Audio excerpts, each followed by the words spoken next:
So this is a North Dakota waterfowl trip. I did not go on the trip, but there's a group of guys mostly from our church that go every year, and it looks like they had a great time. They shot a lot of birds. Those guys came back. They showed me some beautiful pictures and some videos, and so I'm kind of excited I got to put this video together for them as a remembrance and to glorify God.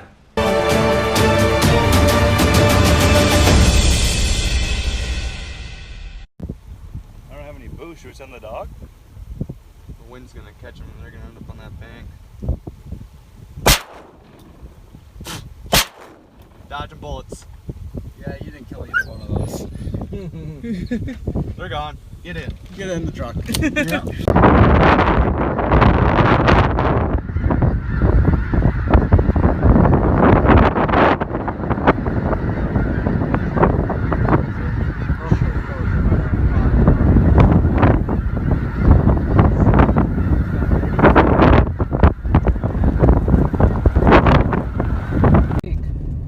Several hundred mallards and several thousand snows and darks.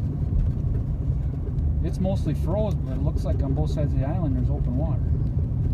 Where we hunted. But I think I was just saying here, I'm wondering if that's roost, if you shot it, if they'd screw it up, if you could find somewhere in between. I don't know. What do you think? You got mallards, or what are you doing?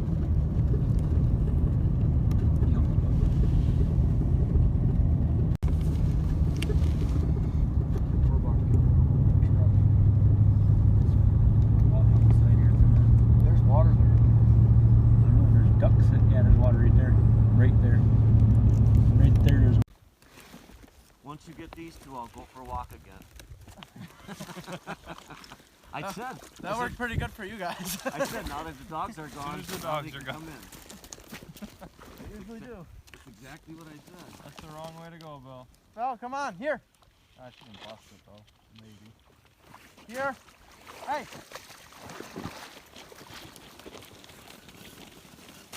That's pretty solid with that grass. Come on, come here.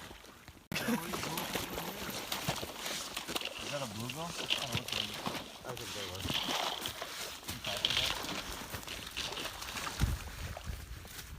Here. Girl. Here, Belle. Here. Hey. Belle, come here. Hey. Doesn't look like a bluegill. Hey. Belle. It's got like a white stripe by its nose. Belle, come here. Hey. Rob, make it.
Dead bird, here. Hey, dead bird, here. Here. Here.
Here. Here. Here. Keep your track, baby. Here.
Sit.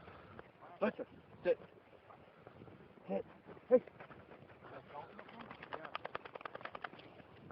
Sit. Sit down. Good job. I want some of that. I got something when you're done.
It's a real privilege to talk about the fantastic opportunity I've had over the years to hunt in North Dakota. This last year we went out to the Medina area just west of Jamestown, again to hunt with about 10 guys. Hunt sometimes all together, but it's pretty hard to hide 10 guys, or to hunt in 2 groups of 5 and enjoy the dogs and what opportunities are in front of us. These guys, we shot about 164 waterfowl. We take geese as they're available, but we kind of focus on ducks, and this year we shot 7 or 8 different species of ducks. You know, we're not picky. If you put enough sauce on it, you can eat any of it. And so if it's divers that are there or whatever's migrating this year, we're pretty sure they're going to change how many bluebills that you can shoot because of how many we took on our trip together. We limited almost every day as a group on bluebills. We've taken this trip, like I said, on and off for about 12 years. Some of the same guys used to be dads and their young sons. Now we're pretty much all adults. This year we had a new guy from New York and his son, who is too young to hunt in New York, but because of the rules in North Dakota and he took hunter safety. He could hunt with us. It was his first experience hunting, which is so fun to introduce a young man to that. And the opening day, even though the conditions were terrible, so we get out there the first part of November, end of October, and everything is freezing over. And we scout. We think we have the right spot. We get there in the morning, and there is almost no open water on the one end where we plan to sit. So we put this young man and his dad by themselves, kind of first hunt opportunity, in the best place we thought possible. And sure enough, that morning they were the only ones to shoot. And this young man took his first snow goose, which was just really exciting for him and for all of us to see that happen. We've enjoyed the purpose for this trip in many different ways. Obviously, we all enjoy hunting, but as you do hunts and as your children age, I don't know, it makes you think about other things when you hunt.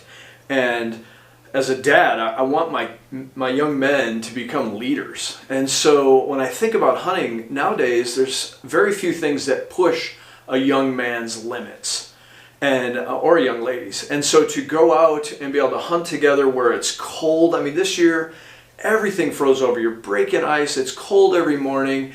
You know, most of us who waterfowl hunt, we know it's a love-hate relationship with waterfowl hunting. There are some exquisite, awesome moments with dogs and birds and harvesting, but a lot of it's just hard work, stinky, difficult, dark, cold, and but those things help a young man up, if you will, and learn some of his limits and learn how to build endurance where maybe the jobs that we have don't prove that to ourselves anymore.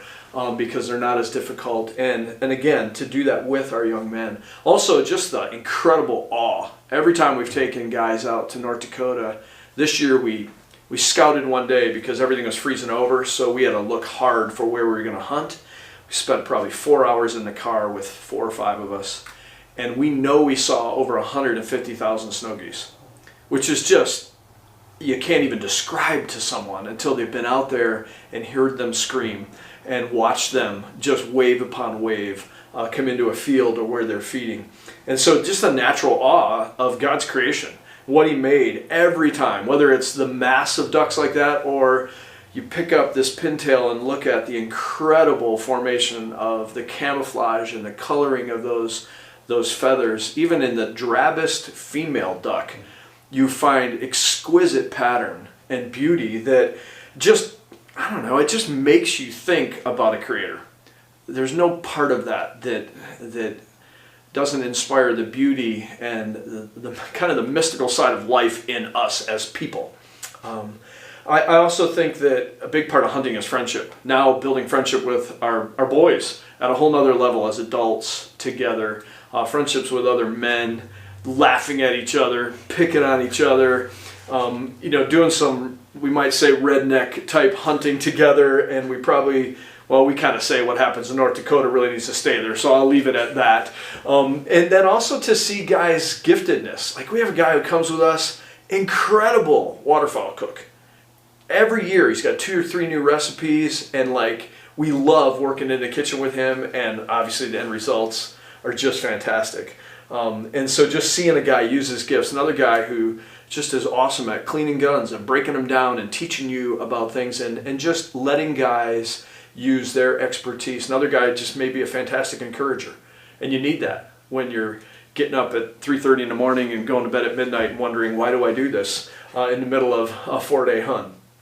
And so I just enjoy that. I think lastly for me, it's just the quiet. You may say, quiet, the wind's screaming, you're hunted, but it's just so quiet compared to normal life. And it gives me an opportunity to kind of review the year, think about what God's done in my life, think about things that maybe I should have done differently, and set a different perspective for going into the new year. I really take the hunt as kind of the bridge part of my year. It's the close of last year and the beginning of the next year for me, unlike January. So waterfowling is that for me. This particular trip, as we always spend time studying God's Word and memorizing some and talking about it as a group. We have cards that look like this, laminated so they can get wet and muddy. I pulled these out tonight. My dog wanted them. So he carried them around because they smelled like North Dakota, and he's like me. I get them out, I get the map out. Matter of fact, I hang the map every year on the front of my desk because it just helps me get away for a moment when I'm working.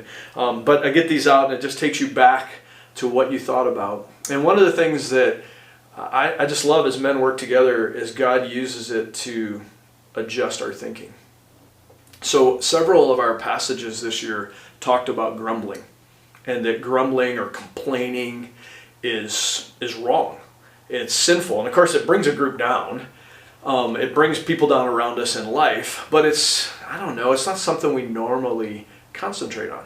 But God, in one of the Old Testament passages, the Israelites grumbled severely. Matter of fact, in this little short passage, about a chapter in the Bible, he talks about their grumbling 10 times.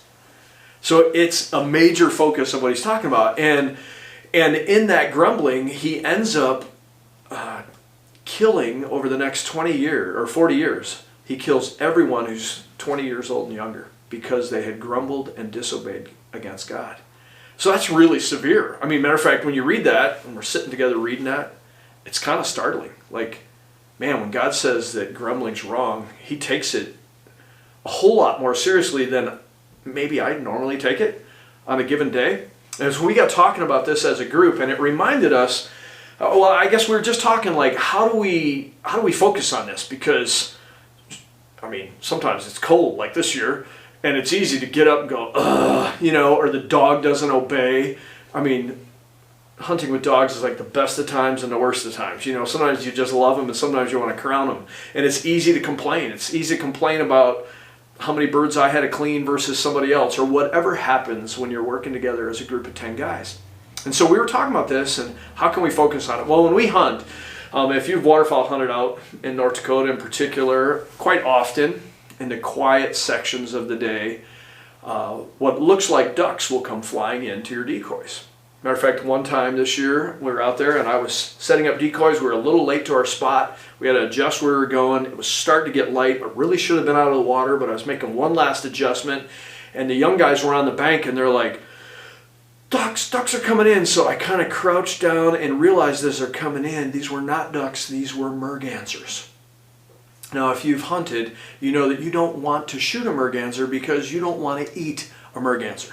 I mean, something that eats minnows off the bottom of a pond tastes like the bottom of a pond. And we're pretty serious. If you shoot it, you eat it. And so whenever mergansers come in, the experienced guys, because they look like a duck, they fly like a duck. Frankly, you cut their breast out, it looks like a duck. But it does not smell like one. It smells like the bottom of a 3-day-old minnow bucket. And you don't want to eat that. And so when these mergansers come in, we always yell, "Merg!" so that the guys don't shoot these because we don't want to have to eat them. Well, this particular day, right before this lesson on grumbling, we didn't get merg out in time, and one of the young guys shot a hooded merganser. And of course, we cleaned it, made sure he smelled it, and it got set aside for some extra dousing with sauce to hopefully make something edible out of it, if you will. And so we had been talking and laughing at the guy who shot this, and I don't know, it popped into our head that what we really ought to do is every time somebody starts to complain for the rest of the trip, we should just yell merg. And for whatever reason, it stuck. So, sure enough, the next day I blow a tire. We're in the middle of nowhere. It's freezing cold. The spare is rusted up on the bottom of the truck. Takes us 45 minutes, 3 guys grunting to get it down. We're digging holes to get the jack high enough to get the tire on. It was not easy. And but I tell you what, I didn't complain because I didn't want anybody to have to say merg in my face. But merg got said a lot for the first day. And as we came back at the end of the trip, and I should say by the last day of the hunt, you almost didn't hear merg. Matter of fact, the young guys in our group shot 4 merg the last day because they came in and they're like, hey, this trip has been about mergs, so we're going to shoot some. And so they tried to shoot one man's limit of mergs, and we made them eat them. It went to their house, let's put it that way.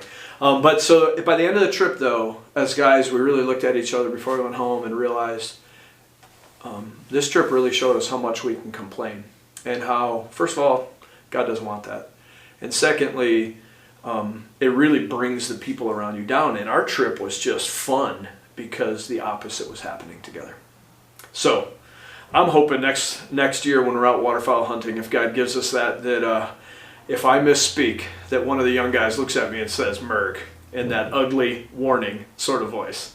The second thing I'd say on this trip, the last point, because it seems like you learn something personally every time you take a trip, and you're dialed in with the Lord, with your friends. And last year when I went hunting, I had a 3-year-old German Shorthair Pointer, and they're not known as a waterfowl dog. My dog does retrieve, and I tried to begin to train it in force fetch, and I made some progress, but I was lazy and did not put enough time in. And I could give excuses, doesn't matter. I did not put the time in. And so my dog functioned at about a 25 watt light bulb effectiveness last year. And it was very disappointing because, here's this dog you've worked with, you have expectation of going out and having great things happen, and it was just kind of bland. And so I committed after the last trip. I'm like, God's given this to me. I shouldn't be lazy.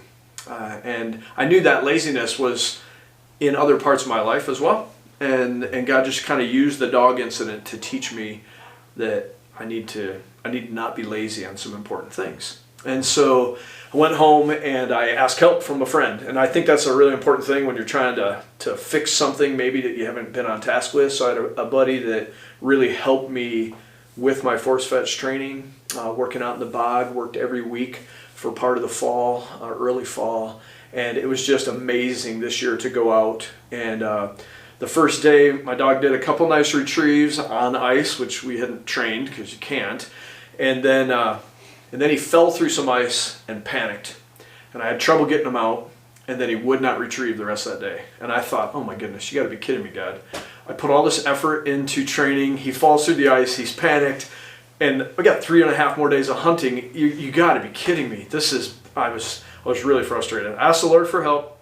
And I went back to camp. It was still daylight in the middle of the day, and the lawn was flooded, so there's clean ice on it. And I just took a dummy, tossed it out there, got the dog used to being out on ice again and not freaking out, threw the dummy, the bumper into the cattails where there was ice. Dog went in and got it, came out, and just kind of worked with the dog, reestablished some confidence.